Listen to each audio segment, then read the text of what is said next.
So hello guys, SSC CGL 2024 Tier 1 admit card আপোনালোকে download কৰিব পাৰিবগে so application admit card status so ইয়াত আপোনাৰ SSC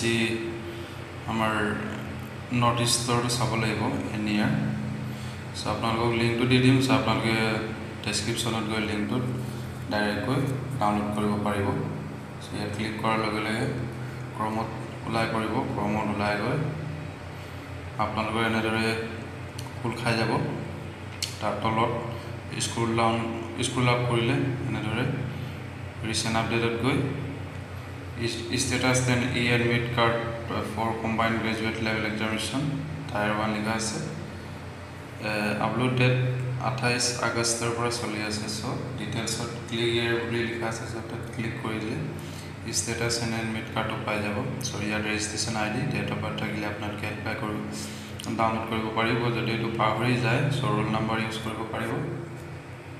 এটো যদি পাহৰি যায় আপোনাৰ নাম আৰু ডেট অফ বাৰ্থ ইউজ কৰি ক্লিক কৰি দিলে ওলাই যায় থাকিব সো ইয়াত ক্লিক কৰাৰ পাছত আপোনালোকৰ candidate registration ID roll number candidate name gender DOB exam date reporting time exam city admit card সব ওলাই পৰিব সো ডাউনলোড এটা অপচন থাকিব সো ডাউনলোডত ক্লিক কৰি আপোনালোকে নিজৰ এডমিট কাৰ্ডটো ডাউনলোড কৰিব পাৰিব